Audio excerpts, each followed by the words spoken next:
नमस्कार दोस्तों, मैं उमेश चंद्र आप सभी का मगन क्लास में स्वागत करता हूं। दोस्तों, आज आपका ये जो है प्रथम सेमेस्टर 2022 में प्रथम प्रश्न पत्र बाल विकास यानी डीएलएड का जो पेपर हुआ है उसका ये सॉल्यूशन है। देखिए, लिखा हुआ है कि समय 2 घंटे पूर्णांक 50, यानी कि डीएलएड का प्रथम पेपर, प्रथम सेमेस्टर का प्रथम पेपर बाल विकास, उसका ये सॉल्यूशन है, उसका ये पेपर है और इसको हम हल करके बता रहे हैं। इसमें यदि आपको कोई भी त्रुटि नज़र आ रही है तो उस पर आप कमेंट कर सकते हैं। चलिए स्टार्ट करते हैं। सभी प्रश्न अनिवार्य है। देखिए यहाँ पे सभी प्रश्न अनिवार्य हैं। प्रत्येक प्रश्न के निर्धारित अंक प्रश्न के सम्मुख दिए गए हैं। इस प्रश्न पत्र में 3 प्रकार के प्रश्न हैं। वस्तुनिष्ठ प्रश्नों के सही विकल्प छांटकर अपनी उत्तर पुस्तिका में लिखें।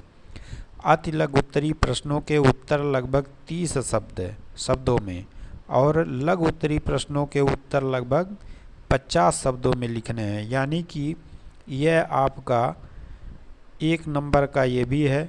इसके बाद जो आपका लघु उत्तरीय प्रश्न है उसको आप ये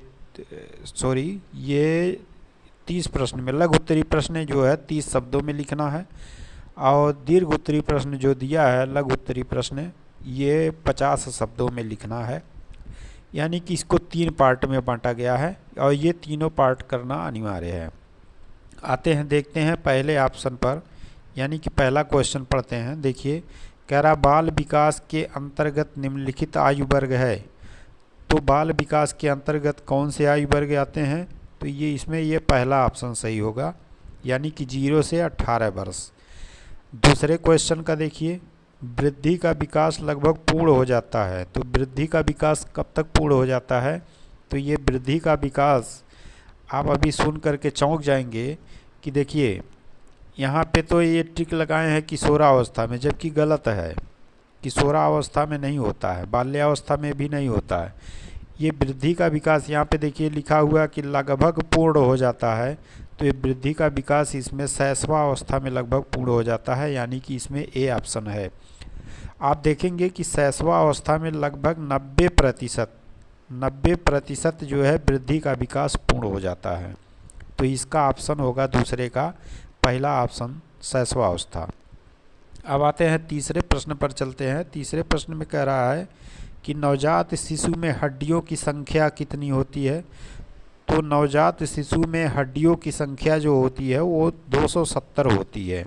यानी कि इसमें भी तीसरे का तीसरा ऑप्शन सही है।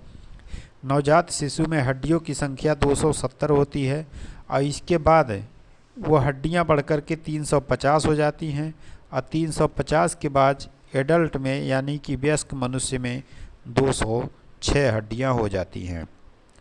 तो यहाँ पे पूछा गया कि नवजात शिशु में हड्डियों की संख्या, तो नवजात शिशु में हड्डियों की संख्या मात्र 270 होती है। अब आगे बढ़ते हैं। चौथा क्वेश्चन पे देख लीजिए। 4 नंबर क्वेश्चन का ये कह रहा है कि सीखने को प्रभावित करने वाला सबसे महत्वपूर्ण कारक कौन सा है? तो सीखने को सबसे महत्वपूर्ण कारक कौन सा है? तो देखिए, सबसे महत्वपूर्ण कारक है रुचि। यदि बच्चे के अंदर रुचि जागृत है तो वह सीखने के लिए तत्पर रहेगा, इसलिए यहाँ पे इसका भी ऑप्शन 3 होगा। अब इसके बाद 5वां नंबर क्वेश्चन है, कह रहा है सीखने की सही परिभाषा क्या है? तो सीखने की सही परिभाषा इसमें कौन सा होगा? तो सीखने की सही परिभाषा होगा अनुभव और प्रशिक्षण द्वारा व्यवहार में परिवर्तन। जैसे वाटसन ने भी कहा है कि व्यवहार द्वारा व्यवहार में परिवर्तन ही सीखना है। तो यानी कि इसमें 5वें का ये भी तीसरा ऑप्शन सही है।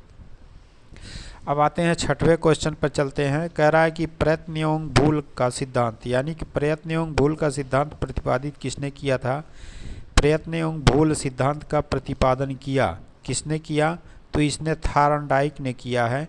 तो इसके लिए हमने आपको ट्रिक भी बताया है, अपने पिछले वीडियो में हमने आपको बहुत बढ़िया ट्रिक बताया है कि यह डाइन जो है सीखने जाती है, उसके बाद जो है प्रयत्न और भूल के द्वारा भी सीखती है।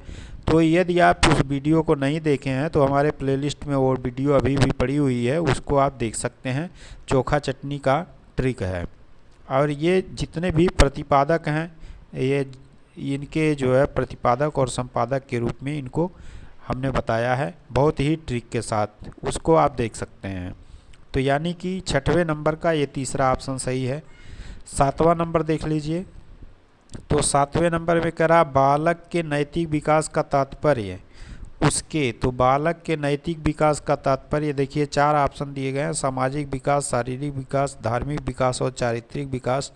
तो इसमें ये ट्रिक तो चारित्रिक विकास पे लगा, लेकिन ये चारित्रिक विकास नहीं, उसका सामाजिक विकास होना चाहिए। ये 7वें पर पहला ऑप्शन सही होगा, 7वें का पहला, यानी कि सामाजिक विकास, बालक में सामाजिक विकास होना चाहिए। अब आते हैं, आगे बढ़ते हैं 8वें नंबर पर।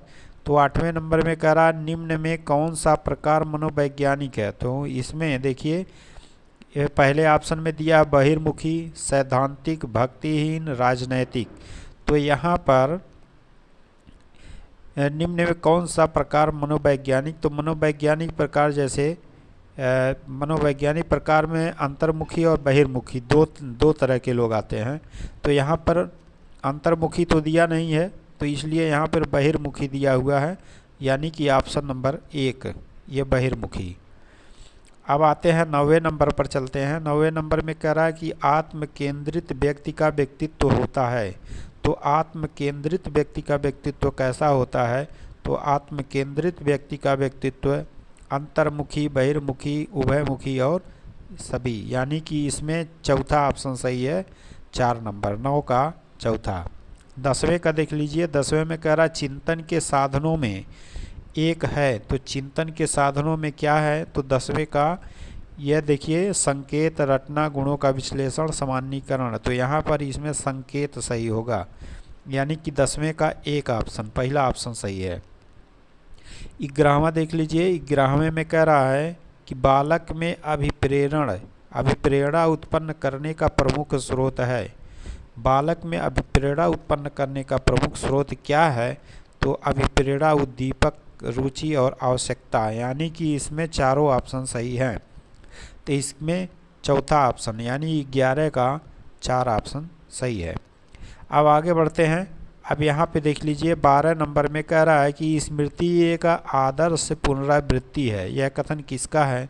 तो यह कथन आपका किसका है। तो यहाँ पर ये स्टाउट का है। यहाँ पहला ऑप्शन में देखिए स्टाउट, यहाँ पे लिखा है स्काउट, लेकिन ये स्टाउट पढ़ा जाता है पहले ऑप्शन का, यानी कि 12 का पहला ऑप्शन सही है। 13 में देखिए कह रहा है सृजनात्मक बालक की विशेषता है कि वह, सृजनात्मक बालक की क्या विशेषता है। तो सृजनात्मक बालक की विशेषता वह है कि संवेदनशील होना चाहिए, जिज्ञासु होना चाहिए और परिहास प्रिय होना चाहिए। तो यहाँ पर कौन सा ऑप्शन सही होगा।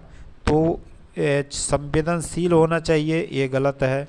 परिहास प्रिय होना चाहिए, ये भी गलत है। यानी कि ये जिज्ञासु होना चाहिए। तो 13 का 3 ऑप्शन सही है, 13 का तीसरा ऑप्शन सही है। 14 का देख लीजिए। 14 में कह रहा है कि संवेग का प्रकार नहीं है। तो संवेग के प्रकार में कौन कौन आते हैं। क्रोध आता है, भय आता है, प्रेम आता है, लेकिन ध्यान नहीं आता है। तो ये ऑप्शन गलत है, यानी कि तीसरा ऑप्शन इसमें सही होगा, तीसरा ऑप्शन सही होगा। अब 15 का देख लीजिए। 15 का कह रहा है कि फ्रायड के अनुसार आक्रामकता का कारक क्या है। तो फ्रायड के अनुसार आक्रामकता का कारण क्या है। तो यहाँ पर है आक्रामकता का कारण क्या है कि ये यहाँ पर देखिए ये उपलब्धि, प्रेरक, उद्वेलन और उच्च अधिगम, यानी कि जिज्ञासा। इसमें भी तीसरा ऑप्शन सही होगा। इस पे थोड़ा सा डाउट है, इसको अगर आप जानते हो तो कमेंट द्वारा ज़रूर बताएं। अब आगे बढ़िए, आगे बढ़ते हैं अति लघु उत्तरीय प्रश्न पर चलते हैं। 16 नंबर प्रश्न है। कह रहा है कि शिक्षक को बाल विकास का ज्ञान क्यों आवश्यक है। तो शिक्षक को बाल विकास का ज्ञान क्यों आवश्यक है, 2 कारण बताइए। तो इसमें 2 कारण कौन कौन से होंगे। पहला कारण तो ये होगा कि बच्चे के मानसिक स्तर को जानने के लिए यह जो है ज्ञान जरूरी है, विकास का ज्ञान आवश्यक है। और बच्चे को समझने के लिए यानी कि उसकी बौद्धिक क्षमता को समझने के लिए शिक्षक को इस विकास का ज्ञान होना चाहिए। 17 नंबर में कह रहा है कि शैशवावस्था की प्रमुख 2 विशेषताएं लिखिए। तो ये जितने भी अति लघुत्तरीय प्रश्न के हैं इसमें मात्र आपको 30 शब्दों में लिखना है, यानी मिला जुला करके आपको एक लाइन में जवाब देना है, 1 लाइन से 2 लाइन यानी 30 शब्दों में आपको जवाब देना है। तो 17 नंबर का देखिए, कह रहा शैशवावस्था की प्रमुख 2 विशेषताएं लिखिए। तो शैशवावस्था की देखिए 3 विशेषताएं होती हैं। कौन कौन होती हैं? पहला होता है कि विकासात्मक विशेषताएं, दूसरा अधिगम संबंधी विशेषताएं और तीसरा होता है सामाजिक विशेषताएं। तो इसमें मात्र 2 ही विशेषताएं लिखना है। अब आगे बढ़ते हैं। तो कह रहा शैशवावस्था का क्या तात्पर्य है?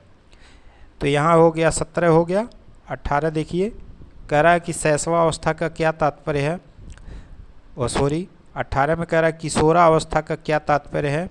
तो किशोरावस्था का क्या तात्पर्य, इसके बारे में देखिए। किशोरावस्था मानव विकास की तीसरी अवस्था होती है जो 12 से 18 वर्ष मानी जाती है। तो इसे ही किशोरावस्था कहते हैं। बार शैशवावस्था निकल रहा है, लेकिन ये किशोरावस्था का क्या तात्पर्य, फिर से सुन लीजिए। किशोरावस्था का क्या तात्पर्य है? किशोरावस्था मानव विकास की तीसरी अवस्था होती है जिसे कई वैज्ञानिकों ने 12 से 18 वर्ष मानी है। अब आते हैं 19 नंबर प्रश्न पर चलते हैं। 19 नंबर प्रश्न में कह रहा है कि समायोजन क्या है। तो समायोजन क्या है, तो इसके बारे में देखिए कि समायोजन पर्यावरण की कठिनाइयों एवं बाधाओं को ध्यान में रखते हुए व्यवहार में जो परिवर्तन किए जाते हैं उन्हें समायोजन कहते हैं। क्या मतलब कि यह पर्यावरण की कठिनाइयों एवं बाधाओं को ध्यान में रखते हुए पर्यावरण की कठिनाइयों यानी कि जहाँ पर आप रह रहे हैं परिवेश, वहाँ के परिवेश की कठिनाइयों एवं बाधाओं को ध्यान में रखते हुए व्यवहार में जो परिवर्तन किए जाते हैं उन्हें समायोजन कहते हैं। इतना आप लिख सकते हैं। फिर 20वें नंबर पर चलते हैं। 20वें नंबर का क्या कह रहा है कि तर्क का क्या तात्पर्य है। तो तर्क का क्या तात्पर्य है, तो इसको आप लिख सकते हैं कि कोई बात जानने या समझाने के लिए किया जाने वाला प्रयत्न ही तर्क कहलाता है। अब 21 नंबर में कह रहा है कि सामाजिक विकास क्या है। तो सामाजिक विकास क्या है, तो इसको आप लिखेंगे कि शिशु का पालन पोषण प्रत्येक समाज अपनी विशेषताओं के अनुरूप करता है और बालक इसे अपने विभिन्न कार्यों में प्रकट करता है। इसे बालक का सामाजिक विकास कहते हैं। अब आते हैं 22 नंबर क्वेश्चन पर। तो 22 नंबर क्वेश्चन में कह रहा है कि व्यक्तित्व की कोई एक परिभाषा लिखिए। देखिए 22 नंबर क्वेश्चन में कह रहा है व्यक्तित्व की कोई एक परिभाषा लिखिए। तो व्यक्तित्व के लिए कई परिभाषाएं हैं, जैसे एलपर्ट का आता है।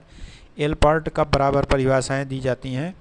तो देखिए एलपर्ट ने क्या कहा है, यानी कि एलपर्ट के अनुसार कह रहा है कि व्यक्तित्व व्यक्ति में उन मनोदैहिक अवस्थाओं का गत्यात्मक संगठन है जिनके आधार पर व्यक्ति अपने परिवेश के साथ समायोजन स्थापित करता है। तो ये हो गया व्यक्तित्व की परिभाषा। अब आते हैं 23 नंबर पर चलते हैं। 23 नंबर में कह रहा है कि आवाज़ में भारीपन किस अवस्था में आता है। तो आवाज़ में भारीपन आपका किशोरावस्था में आता है। और किशोरावस्था कहाँ से कहाँ तक माना जाता है? 12 से 18 साल तक माना जाता है। तो यानी कि इसको आप पूर्व किशोरावस्था से स्टार्ट कर सकते हैं, यानी कि आवाज़ में भारीपन किस अवस्था में आता है, तो पूर्व किशोरावस्था से स्टार्ट होकर के किशोरावस्था तक का आता है। अब आते हैं 24 नंबर क्वेश्चन पर। 24 नंबर क्वेश्चन में कह रहा है कि अधिगम का अर्थ स्पष्ट कीजिए। तो अधिगम का अर्थ क्या है कि अधिगम अभिप्राय अनुभव के द्वारा व्यवहार में परिवर्तन लाने की प्रक्रिया से है। यानी यूँ कह सकते हैं कि व्यवहार द्वारा परिवर्तन ही अधिगम कहलाता है। 25 नंबर का देख लीजिए। 25 नंबर में कह रहा है कि कल्पना से आप क्या समझते हैं। तो कल्पना से आप क्या समझते हैं? तो वस्तु का प्रत्यक्षीकरण मानव मस्तिष्क में प्रतिमाओं को स्थापित करता है, वही प्रतिमाओं में परिवर्तन करके नवीनता उत्पन्न कर देता है। इसी नवीनता का नाम कल्पना है। अब आते हैं 26 नंबर पर, करा रुचि के भेद बताइए। तो रुचि के 4 भेद होते हैं। रुचि के 4 भेद होते हैं। पहला भेद क्या है? अभिव्यक्ति रुचियाँ, दूसरा है प्रदर्शित रुचियाँ, तीसरा है आकंकलित रुचियाँ और चौथा है सूचित रुचियाँ। यानी रुचि के 4 भेद होते हैं। अब 27 नंबर में पूछा जा रहा है, 27 नंबर में पूछा जा रहा है कि बुद्धि परीक्षण कितने प्रकार के होते हैं। तो इसको आप जानते होंगे भली भांति कि बुद्धि परीक्षण मात्र 2 प्रकार का होता है। पहला प्रकार है कि शाब्दिक या भाषाई परीक्षण। पहला प्रकार क्या है? शाब्दिक या भाषाई परीक्षण। और दूसरा प्रकार है अशाब्दिक या इसी को क्रियात्मक या नॉन वर्बल परीक्षण कहते हैं। अब 28 नंबर में देखिए, 28 नंबर में कह रहा है कि अमूर्त बुद्धि से आप क्या समझते हैं। तो अमूर्त बुद्धि से आप क्या समझते हैं, 28 नंबर क्वेश्चन है। तो इसको आप लिख सकते हैं कि ऐसी मानसिक क्षमता जिसके सहारे व्यक्ति शाब्दिक तथा गणितीय संकेतों व चिन्हों को आसानी से समझ पाता है। जैसे में लिख सकते हैं कि कलाकार, पेंटर, गणितज्ञ, ये सभी जो है किस में आएंगे?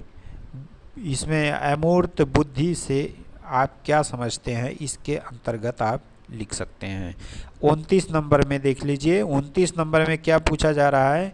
29 नंबर में पूछा जा रहा है कि शारीरिक विकास का अध्ययन क्यों जरूरी है? 2 कारण बताइए। तो शारीरिक विकास का अध्ययन क्यों जरूरी है, इसके लिए 2 कारण कौन कौन से हैं? यदि बालक अपनी आयु वर्ग के अनुसार शारीरिक विकास का ज्ञान रखने वाला शिक्षक उसको पहचान कर समाधान प्रस्तुत करे, तो इसलिए इसकी शारीरिक विकास का अध्ययन जरूरी है। अब लास्ट क्वेश्चन है कि बाल्यावस्था की 2 विशेषताएं बताइए। तो बाल्यावस्था की 2 विशेषताएं कौन कौन सी हैं? पहली विशेषता तो ये है कि बाल्यावस्था में जिज्ञासा की प्रवृत्ति बहुत तीव्र हो जाती है। दूसरी विशेषता है कि बाल्यावस्था की यह आयु शिक्षा आरंभ करने के लिए सबसे उपयुक्त मानी जाती है। अब यदि हमारा वीडियो आपको पसंद आया हो तो इसको लाइक और शेयर ज़रूर करें। इसी प्रकार से जितने भी क्वेश्चन आते हैं, जितने भी क्वेश्चन पेपर मिलते हैं, उसका सॉल्यूशन हमारे वीडियो पर सबसे पहले डाला जाता है, उसको आप मिला सकते हैं। अगर आपको कोई भी क्वेश्चन पे डाउट आता है तो उसको आप कमेंट द्वारा ज़रूर बताएं। धन्यवाद। जय हिंद।